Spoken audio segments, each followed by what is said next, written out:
स्वागत है दोस्तों। इस वक्त मेरे साथ चीता कैंप ज़कात हक समिति के जिम्मेदार मौजूद हैं। असल ये ज़कात हक समिति क्यों शुरू हुई थी, किस लिए शुरू हुई थी और उसके क्या नज़ुल है, क्या मकासद है, लोगों को बताएं। अस्सलाम वालेकुम रहमतुल्लाहि व बरकातहू।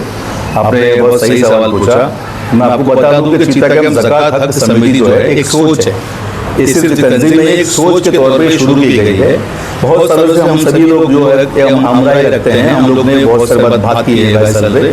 तो हमने सोचा कि मतलब इस साल ज़कात निकल रही है चीता कैंप से, और उसमें से आधे से ज़्यादा पैसा जो है बाहर जाती है, इसे किस तरह से रोका जाए और चीता कैंप के गरीब जो ज़रूरतमंद लोग हैं उन तक कैसा पहुँचाया जाए, इस बात पर एक मीटिंग की गई हमारे। और बाद में ये फैसला हुआ कि जो पूरा कमेटी जो बनाया जाएगा उसका एक नाम रखा जाएगा, जैसे आपने बताया चीता कैंप ज़कात हक समिति।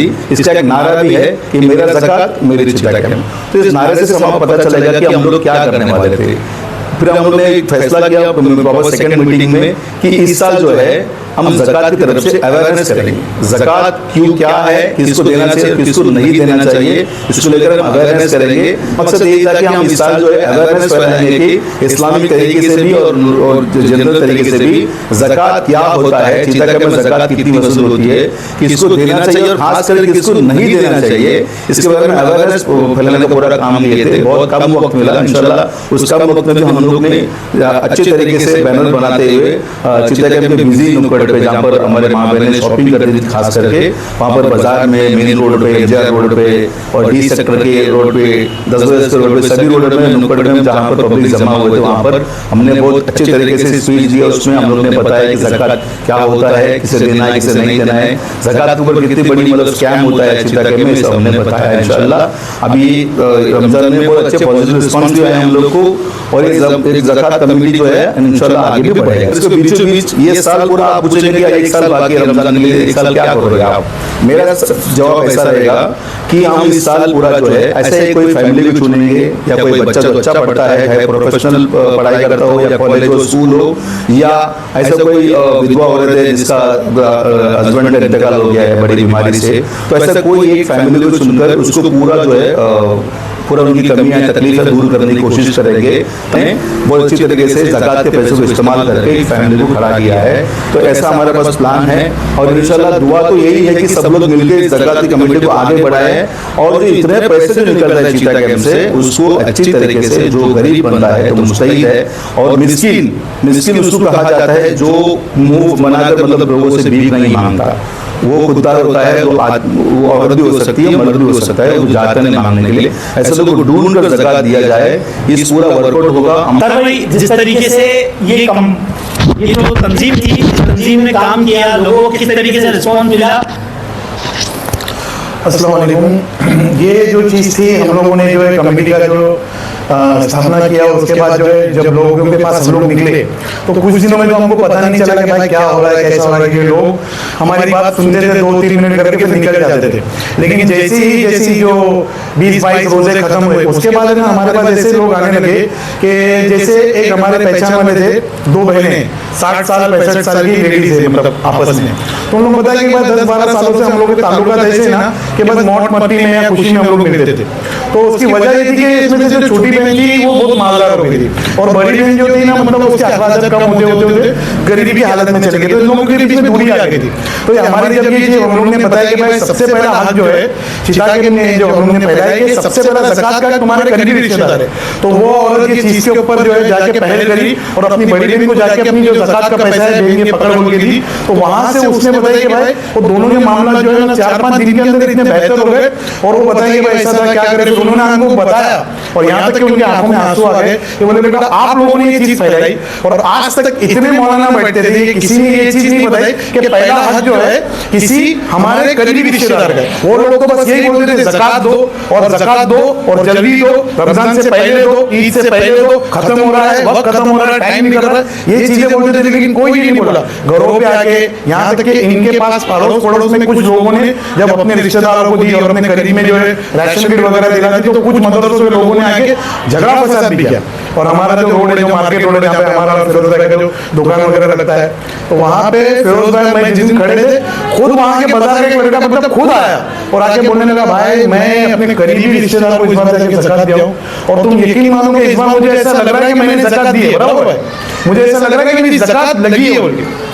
और ये जब हमारा करीब करीब जब मामला हुआ तो उसमें से एक इंसिडेंट हो गया था, तो उसके तरफ कुछ मदरसे वाले हमारे से जो है ना रमजान से 2-3 दिन पहला खत्म होने से इससे पहला है और आके बोले भाई आप लोग बहुत अच्छा काम कर रहे हो। और एक बात जो मदरसे वाले जो लोग टेबल लगाते उनकी बात कर रहा हूँ, मैं फिरोजगाह में बैठे थे, वो लोग आके बोले कि भाई ये चोर लोग जो कैसा चोरी करते हैं ये सारी चीजें हम लोग आपको बताएंगे, लेकिन तुम लोग जो है ना इसको खत्म नहीं करना, क्योंकि आप लोगों ने रमजान में शुरू किया है और हमारे पास इसकी तैयारी नहीं थी आपके साथ देने की, हमारे सारे प्लान पूरे प्लान हमारे जो है ना बिजी थे। हम लोग एक बार इसको कंटिन्यू आप लोगों के साथ करेंगे। तो ये हमको मुझे ऐसा लगता है कि हमको इस चीज का अल्हम्दुलिल्लाह फायदा मिला है, हर दावत तक उनकी ज़कात पहुंची है।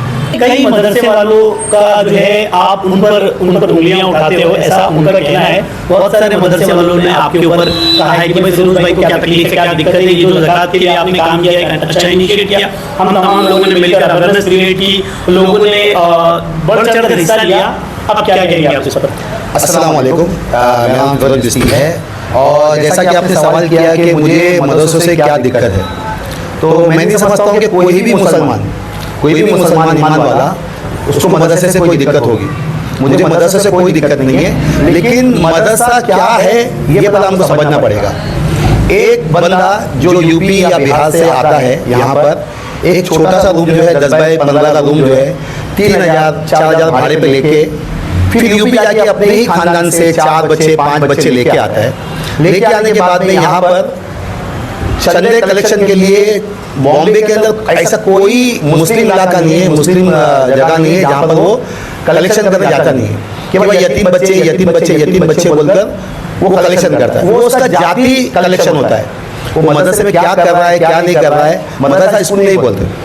अगर मदरसा है तो मदरसा जो है ना मदरसे के लायक होना चाहिए। तुम अपने ही खानदान के 4 बच्चे लाओगे और जाके कलेक्शन करोगे, अपनी पर्सनल प्रॉपर्टी बनाओगे, तो इससे मुझे एतराज़ है।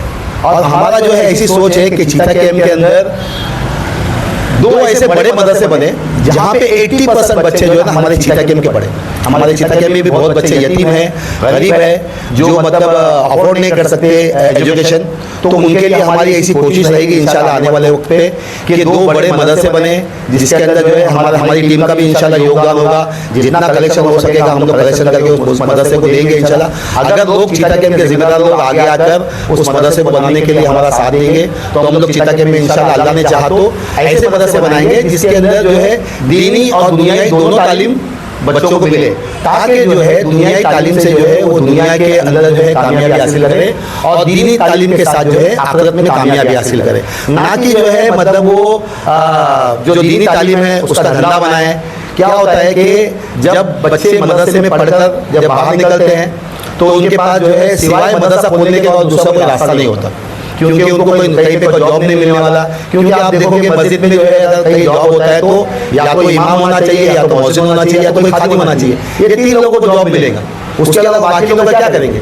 तो वो लोग क्या करेंगे, इस तरह की हरकत करते हैं। जगह जगह जो है मुस्लिम इलाके में जाके छुप के जो है मतलब एक छोटा सा 10 बाय 15 का 10 बाय 10 का जो है छोटी सी बोली लेके अपने ही खानदान के अपने ही लोगों को लेकर आकर वहाँ पर चंदा कलेक्शन करते और उन लोगों का हक मारते जिन लोगों का ये हक था। हमारे पास भी जो है चीता कैंप में बहुत गरीब है, मिस्किन लोग हैं, जो ऐसे लोग हैं जो मतलब एक वक्त खाना भी उनको मुयस्सर नहीं होता है। तो हमारी कोशिश ये रहेगी कि इंशाल्लाह आने वाले वक्त में हम चीता कैंप में बेहतर से बेहतर मदरसा बनाएंगे इंशाल्लाह, और जिसमें जो है दीनी तालीम और दुनियाई तालीम दोनों इंशाल्लाह हम कोशिश करेंगे बच्चों को मिले। जिस तरीके से ज़कात का ये प्रोग्राम लिया गया, अवेयरनेस फैलाएंगे, आप आवाम को क्या मैसेज देंगे? भाई मैं सबसे पहले तो अस्सलाम वालेकुम, मैं आवाम से ये अपील करता हूँ कि ये जो अवेयरनेस का प्रोग्राम हम लोग ने किए रमज़ान में, तो हम लोग चाहते हैं कि ये प्रोग्राम आगे भी कंटिन्यू चलता रहे।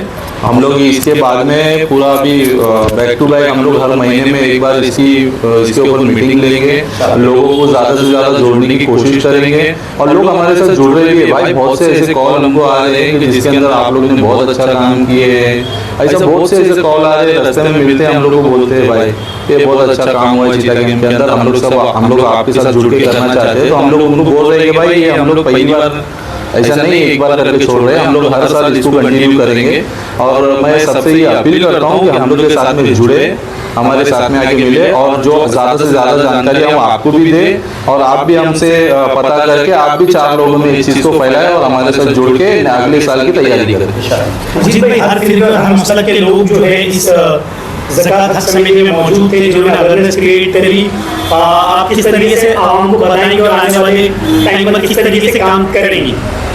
अस्सलाम वालेकुम। जैसे कि इस रमज़ान में एक वीडियो वायरल हो रहा था, कोई एक मौलाना थे, उन्होंने वीडियो वायरल किया था कुछ ज़कात के सर्वे कर कि पूरे हिंदुस्तान में 25 लाख करोड़ रुपए का ज़कात निकलता है सालाना मुसलमानों का। लेकिन वो 25 लाख करोड़ रुपए में ना तो आज तक के हम लोग ने कोई बहुत अच्छा यूनिवर्सिटी देखा मुसलमानों के बच्चों के लिए, ना ही कोई अच्छा अस्पताल देखा। तो ये ज़कात का पैसा जाता कहाँ है?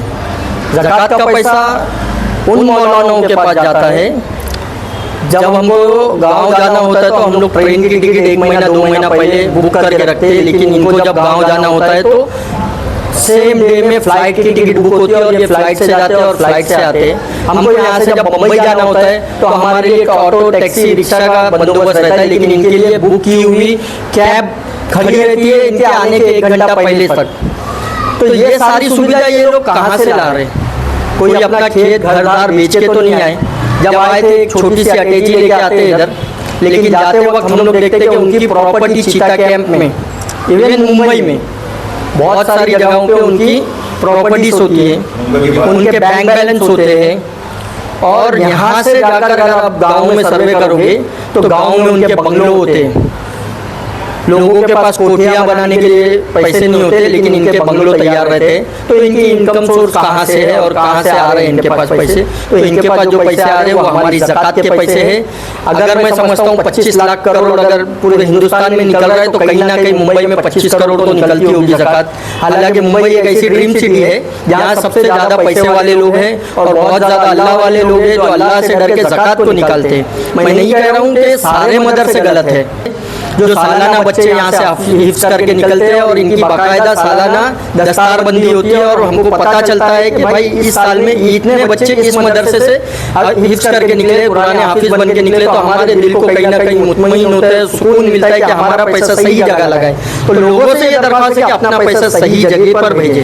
ज़कात का पैसा सबसे पहला हक हमारे रिश्तेदारों का है, तो आप लोग बढ़ चढ़ के अपने रिश्तेदारों की मदद करें। अपने खानदान में वो बच्चा ढूंढे जिसकी पढ़ाई रुक गई है, अपने खानदान में वो बुजुर्ग ढूंढे जिसकी दवाई चालू है, अपने खानदान में वो फैमिली ढूंढे जिनका कारोबार बंद है। सालाना 10-10 रुपया, 1000 रुपया, 500 रुपये का किट बनाकर बांटने से अच्छा एक मोटी रकम उठाकर उस फैमिली को दी जाए जिससे उसका कारोबार चले, आने वाले साल में वो ज़कात देने वाला बने।